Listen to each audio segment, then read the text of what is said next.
This week on Motorcycle Experience, our ultimate ride rolls on to Manitoulin Island, Ontario, as we celebrate Canada's 150th anniversary of Confederation. Then, during this week's Red Adventure, Toni Sharpless turns her day ride into a group effort. And speaking of friends and family, today our staff riding instructor Jenn Martin is taking a passenger for a ride. While over in the garage at Origin8or Custom Cycles, custom bike builder Rob Chappell is swapping the rubber on our F7 project bike. All this and more on Motorcycle Experience.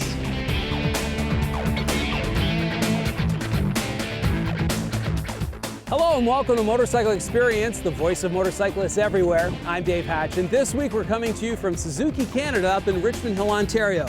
As for our show this week, it's jam-packed. We've got the Red Adventure, the ultimate ride, shifting gears. But before we get to all that, let's head down to Los Angeles, California, and check out Honda's all-new Rebel. You know, for nearly 3 decades, I've watched new riders cut their teeth on Honda's seemingly bulletproof 250 Rebel. Those light, easy to maneuver, low to the ground, confidence-inspiring motorcycles just seem to live on forever, as they appear to get passed down from new rider to new rider. So no surprise that when it came time to hit the restart button on the old Rebel, that Honda would want to keep the Rebel spirit alive for a whole new generation of riders by sticking to that tried and true formula. Only this time around, the Rebel just looks a little more bobber than chopper. Plus, you have the choice of powering your Rebel with a liquid-cooled 300cc fuel-injected single-cylinder engine or a 500cc fuel-injected parallel twin. Other than that, both bikes are pretty much the same. You get a light-handling bike with a low-slung riding position, thanks in part to the easy-peasy 27-inch saddle height. On the technical side, there's a 6-speed gearbox, a compliant 41mm fork, and strong brakes that provide really good feel. Plus, ABS is an option on both models. So how do the new Rebels work out on the open road? Well, Honda Canada figured the best way to answer that question was to launch the Rebel in the city where it was designed, Los Angeles. And here now is Graham Jones of Inside Motorcycles. So last night, Honda took us out to a surf shop right there in Abbot Kinney and rolled out the motorcycle. What was your first impression when you saw the bike? The first impression, definitely love the styling. It's very young, it's very fresh. I find that that's the most, the thing that stuck out the most to me when they first revealed the bike. It's definitely very compact, you know, you notice the tidiness of it, I guess. You know, I like that term fresh approach. You know, it has a fresh feel, you're right. It's kind of like a new way of approaching a cruiser or a bobber, if you will. It's not quite a cruiser, is it? No, it's not. It's got some styling points from cruisers. It's got some retro styling as well. But really, it's totally up the alley for these younger, newer riders that are in the urban areas that are definitely leaning towards this kind of styling. Yeah. Now let's break it down a little bit. I was on the 500 this morning, and I was thoroughly impressed. It's got a really nice sound. It's got some good torque, not a lot of vibration, a really easy motor, but a lot of power. How was the 300 this morning? Yeah, so the 300, definitely a lot different. You definitely notice the difference in power and throttle delivery, but it's super easy to live with. It's very smooth and mellow. You know, there's no concern for newer riders to get on this bike and feel like they're going to be intimidated by it at all. What about the brakes? Brakes are not bad. You know, there's no ABS, so people have different opinions on that, of course, and whether that should be mandatory for introductory bikes such as this. Yeah. But otherwise, the brakes seemed absolutely fine to me. Now, we didn't have it, you know, gunning through the canyons and banging on the brakes and jamming it really hard, but in the city, you know, absolutely no concern. Progressive feel, yeah, nice system for sure. How did you find the suspension? I'm 185 pounds. I was on the 500 and I found it was very balanced. It was good for my weight. The roads here were not that great. There were a lot of potholes in Los Angeles. I was surprised, but I never got unsettled. I never got pounded. How about for you? Yeah, exactly the same thing. You know, it's a suspension that's built for a specific purpose. You know, there's not a lot of travel out back, but it's designed for that style more than the function of it. Yeah. You know, the front end's a bit soft, but overall it's entirely capable of doing what it's needed to do, which is do some commuting, do some casual riding around, and you always got to keep in mind the price. You know, like this is a bike that's built to a price point to be inviting for riders, and it's not going to have top of the line suspension. Yeah. But what they've done with it works great for the package. Yeah. How did you like the fit and the finish, the saddle? Like, were you comfortable in it? Yeah, I was actually. For the first little bit, I found my footing a bit off where I was trying to find the gear shifter, but it came around within the first 10-15 minutes of riding. The seat I had a little bit of an issue with. I find it a little bit biting. I'm not sure if I could do, you know, full heavy days in the saddle with it. But the riding position, the ergonomics felt really great to me. You know, it seems like such a compact bike. Yeah. But it doesn't feel like you're all hunched up. You know, there's some bikes that you ride where you feel like your knees and your elbows are touching each other. Yeah. But there seemed to be a lot more room than I anticipated, for sure. I love how it looks. That's really my favorite part of it. I mean, it rides great, but it's just such a basic, effortless bike to get along with. I mean, that's a fantastic part of it too. But it also means there isn't highlights, you know, nonstop here. It looks good to me. Some of the stuff that they've done with some of the custom bikes that we've seen have been pretty impressive. Yeah. So yeah, to me, it's a styling bike. So we agree the 300 is certainly more of an entry-level motorcycle, somebody that's getting into the sport. What about the 500? I'm surprised. The 500 has enough jam to keep me happy, but who would be the typical buyer of this motorcycle, the 500? Yeah, that's a good point. It is an engine there's enough there for regular riders like you and I that, you know, especially if somebody's on a budget and they are doing mostly commuting in the city, and they happen to like this kind of style and maybe are into the retro sort of thing, the custom chopper cruiser thing, but are hesitant about actually getting an old bike because of everything that comes along with that. The liability. Yes, exactly. And you know, to me the price point is great.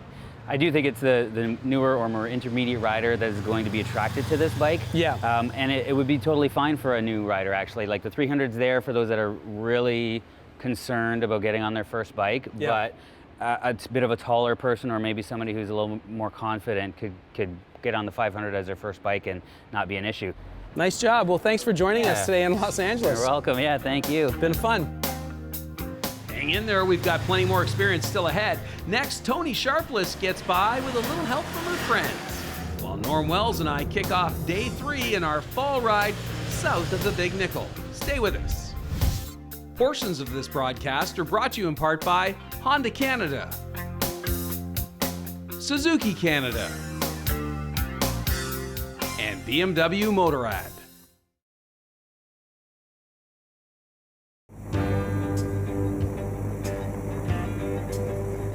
Welcome back to Motorcycle Experience. I'm Dave Hatch, and it's time now to check in on this week's ultimate ride. Today, Norm and I are kicking off day 3 just south of Espanola, Ontario, and we're getting set to catch a ferry to Manitoulin Island. Okay, so Norm Wells of BMW Motorrad and myself pack up our motorcycles each fall and set off to explore a new destination somewhere here in Canada. This year, we embarked on a Canada 150-inspired trip as we headed northeast from BMW Motorrad's headquarters in Richmond Hill, Ontario, on an overcast morning, heading straight into the heart of Toronto's cottage country. After about an hour, we started to roll through butter-tart towns like Bobcaygeon, Bancroft, and Killaloe as we headed for the Ottawa Valley.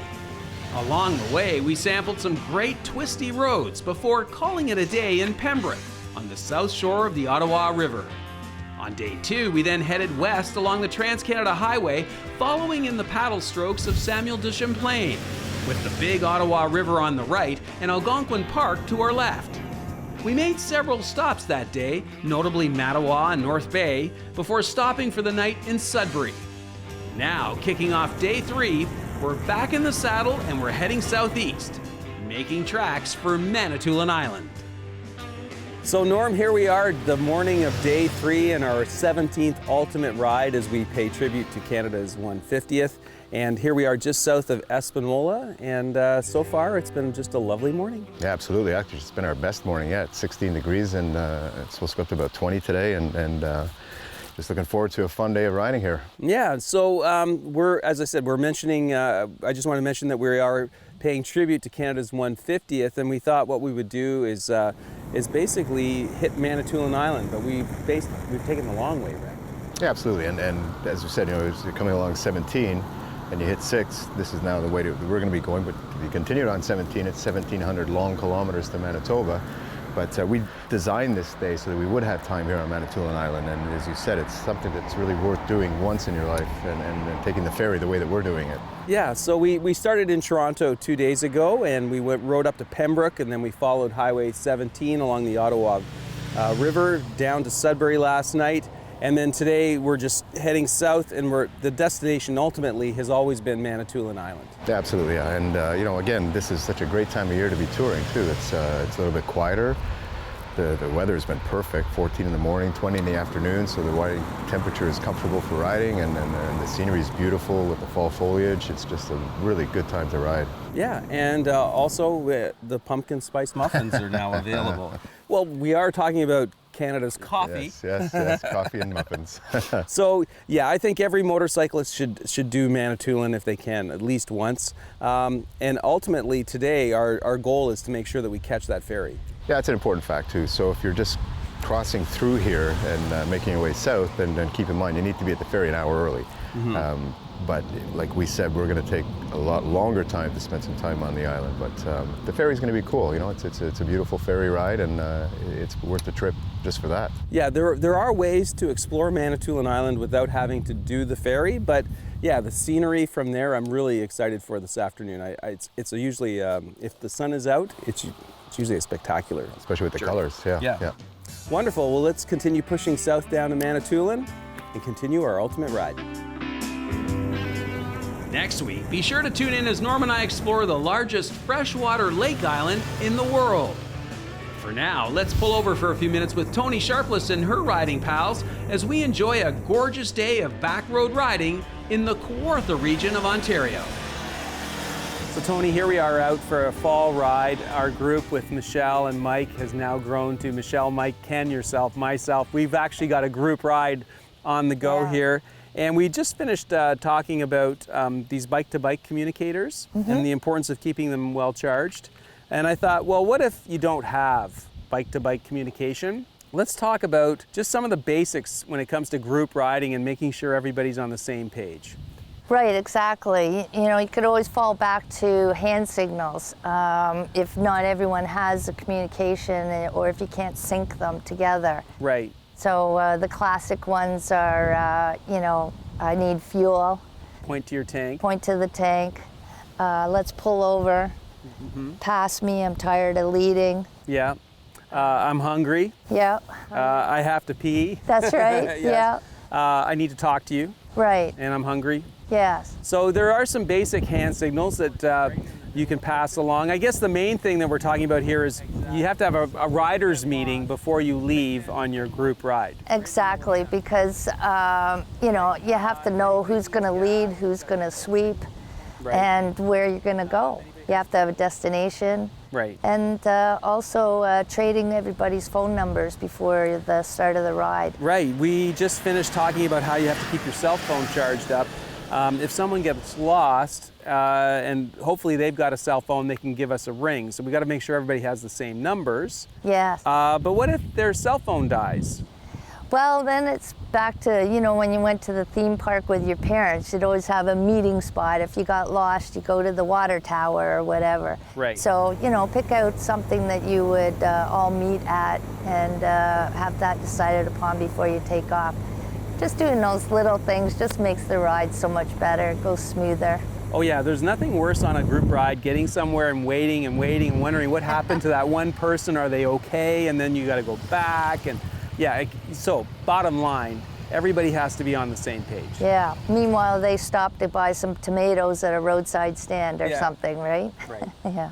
Okay, well, some great advice on group riding, which is what we're going to do right now. Yeah, let's go.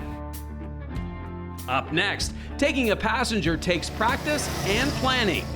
Plus, we'll look into the progress of this season's Yamaha F7 project bike. Stay with us.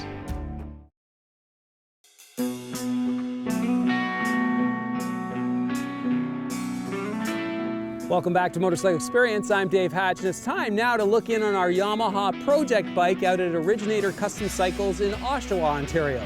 Today, Rob is taking a closer look at the bike's tires and foot pegs. All this season, Rob Chappell over at Origin8or Custom Cycles has been working on transforming a brand new Yamaha F7 into a seriously retro-themed street scrambler.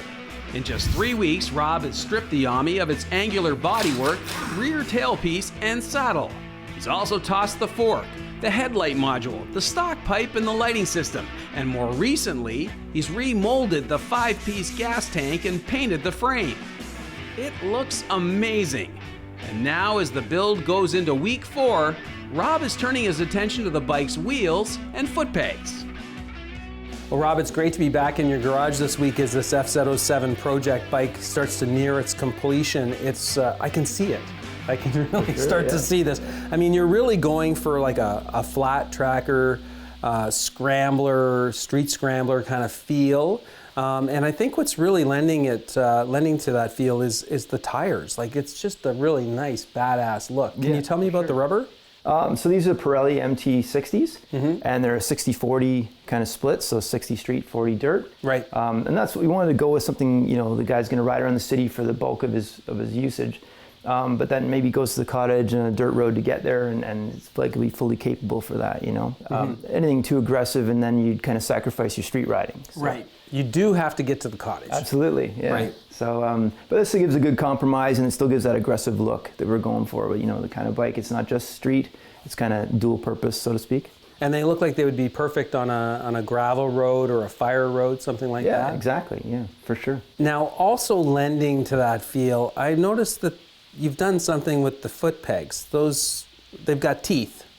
The originals did not have teeth. That's right, yeah. So these are from another Yamaha model, so the Super Tenere. Oh, wow. And just modified to fit a bit. They're not a direct replacement, and Yamaha doesn't sell them as that. So had to mill down the back of them to fit them into the slot, and you could grind them if you were so inclined.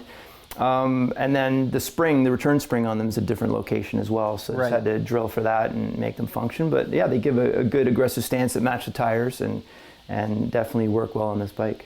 Now, did that change anything in terms of the ground clearance or the seat to peg ratio? So, did it change that at all? No, these are in the stock location. Maybe the little bit of rubber on top adds, maybe a millimeter or so of difference. Right. But no, the same location as stock. No peg feelers on them. We don't need that off-road. And then when I get the seat back, we'll see what the total, geometry might have changed. But I'm estimating not more than ½ inch. Right. Well, it's coming together. It looks so cool, and I almost feel like we could fire it up and go for a rip right about now. It's like we're that close, right? Pretty close, yeah. We're waiting for the saddle and the tank. Anything else? And then, there's a back rack that I've designed for it that'll integrate in, so that those 3 pieces kind of make up the top part of the bike. We'll get the tank back from paint with the fender as well, and I think we're really close. Looks great. Yeah, good. All right, stay tuned, because next, Shifting Gears segment editor Jenn Martin wants to bring along a friend. Stay with us. Portions of this broadcast are brought to you in part by Honda Canada, Suzuki Canada, and BMW Motorrad. Welcome back to Motorcycle Experience. I'm Dave Hatch, and we'll wrap up our show now with Shifting Gears. This week, the chief motorcycle instructor at Georgian College, Jenn Martin, wants to show you the proper way to carry a passenger on your motorcycle.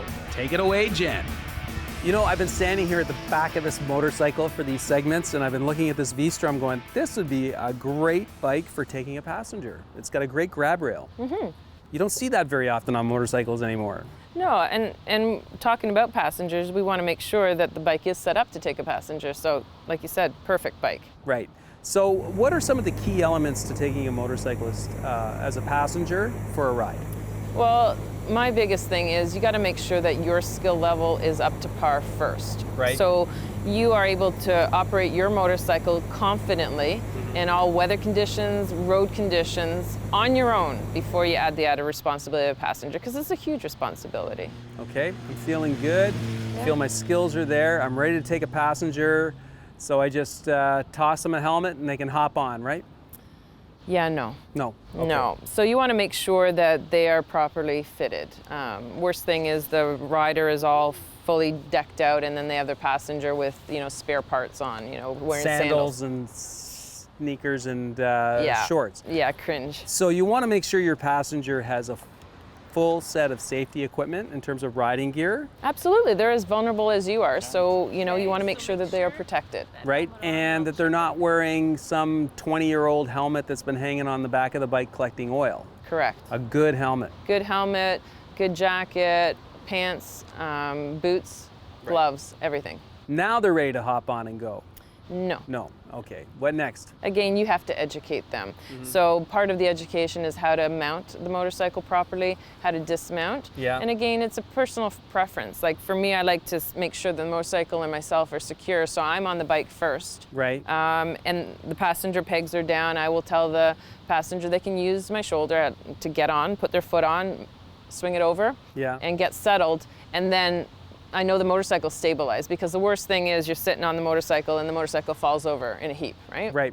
Yeah. The main thing is don't get on the bike until I'm ready. That's right. And I tell you it's okay to get on. Same for getting off, right? Definitely for getting off. You don't want any surprises, because anything could create upset. Maybe the place that you stopped, there's gravel and your foot's not secure, so you don't want the passenger to upset you as well. Right. Yeah. So now we're ready to leave, we're gonna go, and my biggest pet peeve with passengers is they want to steer the bike from the back.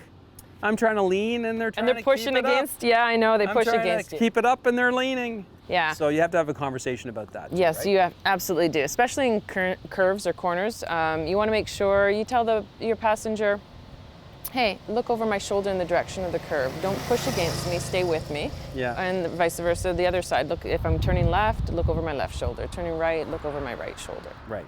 So we've done everything we can to prepare the passenger. Yeah. What about preparing our motorcycle? Yeah, that's a huge thing. You want to make sure if there's any adjustments to the suspension for the heavy load. Tire pressure might be needed to be looked at. So everything like that has to be taken into account for your motorcycle. Perfect. I think we're ready to go for a ride. You want to get on the back? No, you want to get on the back? No, you get on the back. No, you. No.